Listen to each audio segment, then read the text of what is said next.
Hello बच्चों, let us discuss the question. If the normal to the ellipse 3x square plus 4y square equals to 12 at a point P on it is parallel to the line 2x plus y equals to 4, and the tangent to the ellipse at P passes through 4, 4, then find the PQ.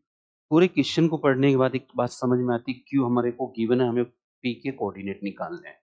और P के coordinate निकालने के लिए हमारे पास options हैं कि हम एक नॉर्मल का इक्वेशन लिख, नॉर्मल जो है वो इस पर लाइन के परपेंडिकुलर है, और दूसरा इसी पॉइंट पे जहाँ पे नॉर्मल वहां से एक टेंजेंट जो है 4,4 से जा रही है। तो हमारे पास ये हमारी हेल्प के लिए पी फाइंड आउट करने के लिए नॉर्मल और टेंजेंट के इक्वेशन से हम फाइंड आउट कर सकते हैं।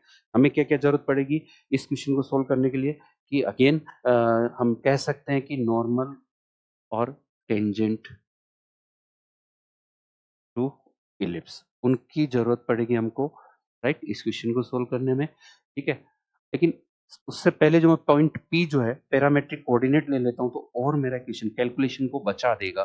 पैरामेट्रिक कोऑर्डिनेट हमेशा बच्चों कैलकुलेशन को इजी कर देते हैं, लेंथ ऑफ कैलकुलेशन कम कर देते हैं। ठीक है, जनरली पैरामेट्रिक कोऑर्डिनेट किस फॉर्म में होते हैं, A cos theta B sin theta. ठीक है, तो लेट अस स्टार्ट। पहले हम करते हैं कि स्टैंडर्ड इक्वेशन लिख लेते हैं। Standard equation of ellipse standard form में क्या आ जाएगा, X square upon 4 plus Y square upon 3 equals to 1। ठीक है, स्टैंडर्ड फॉर्म में लिख दिया। राइट, नाउ पॉइंट पी जो है हम यहाँ ले लेते हैं A cos theta B sin theta. Parametric coordinate क्या होते हैं बच्चों, A cos theta B sin theta. A और बी हमें कहां से लेने, यहाँ की इक्वेशन से। तो कितना हो जाएगा, ए कितना हो जाएगा 2 cos थीटा, और बी है हमारे पास √3 sin थीटा। ठीक है, नाउ अब जो P पे जो टेंजेंट है वो 4,4 से पास हो रही है, और नॉर्मल जो है वो इसके पैरेलल है। अब मुझे यूज क्या करना है, यहाँ आपको स्मार्टली क्या क्या देखना है कि मुझे इस लाइन के पैरेलल मतलब स्लोप दिया हुआ है। ठीक है, तो मैं नॉर्मल का इक्वेशन लिख के इसका स्लोप इक्वेट कर देता हूँ। तो equation of normal at P। Now यहाँ पैरामेट्रिक इक्वेशन लिखना पड़ेगा। Parametric equation of normal is what, A X sec theta, A X sec theta minus B Y cosec theta equals to A square minus B square. ये होता है। ठीक है, ए की value कितनी है हमारे पास, 2x sec theta minus √3 Y sine theta equals to A square minus B square, यानी कि 4 माइनस 3 इक्वल्स टू 1 आ गया। ठीक है, नाउ स्लोप क्या होगा इसका, स्लोप क्या होता है भाई, स्लोप हो गया इसका X coordinate upon Y coordinate फिर माइनस साइन के साथ, तो minus 2 sec theta upon minus of √3 sine theta. ये स्लोप हो गया, तो माइनस माइनस प्लस हो गया। ठीक है, तो यहां से हमें जो मिल रहा है sorry sorry sorry cosec theta √3y cosec theta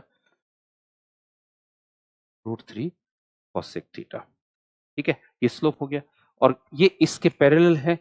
ये जो पैरेलल है to parallel to 2x plus Y equals to 4, तो इसका स्लोप क्या होगा, -2, दैट मीन्स 2 अपॉन √3। ध्यान देना, ये 1 अपॉन cos थीटा यानी साइन थी कोसेक थीटा का साइन थीटा ऊपर चला जाएगा, सेक थीटा का सेक को कन्वर्ट करेंगे cos थीटा नीचे आ जाएगा, इक्वल्स टू व्हाट, -2। इसका पैरेलल है तो -2 हो जाएगा।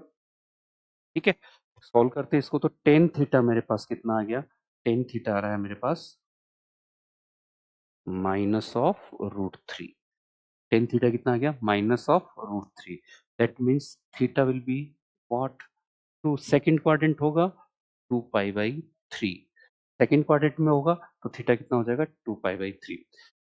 तो अब देखिए, अगर थीटा मेरे पास आ चुका है तो पी के कोऑर्डिनेट मेरे पास आ चुके हैं, क्यू के कोऑर्डिनेट ऑलरेडी गिवन है, तो मुझे टेंजेंट की जरूरत क्यों है, मैं डायरेक्टली पी क्यू निकाल लेता हूँ। ठीक है, तो पहले तो थीटा निकलने के बाद मैं यहाँ पे पी को निकाल लेता हूँ। तो पी मेरा क्या था, पी था मेरा 2 cos थीटा √3 sin थीटा, और थीटा इक्वल्स टू कितना आया मेरे पास, 2π/3। नेगेटिव आया था tan theta, tan theta negative कौन से क्वाड्रेंट में होता है, सेकंड क्वाड्रेंट में। तो यहाँ से पी जो कोऑर्डिनेट हो जाएगा 2 cos 2π/3 √3 sin 2π/3। सेकंड क्वाड्रेंट में 2 cos 2 पाई बाई 3 की वैल्यू -1/2 और √3 sin 2 पाई बाई 3 की वैल्यू +√3/2। ठीक है, तो यहाँ से मिल गया -1, 3/2। ये मेरे कोऑर्डिनेट हो गए P के। तो और Q कितना है हमारे पास 4, 4। Then what will be PQ? PQ will be -1 -4 का होल स्क्वायर, ठीक है, प्लस 3/2 -4 का होल स्क्वायर का अंडर रूट हो जाएगा 25 और यहाँ से आ जाएगा 8 यानी 25/4 अंडर रूट। ठीक है, तो 125/4 अंडर रूट यानी कि 5√5/2। ये मेरा पी क्यू आ गया 5√5/2 यानी कि ऑप्शन हो गया मेरा बी, ऑप्शन मेरा राइट आंसर हो गया।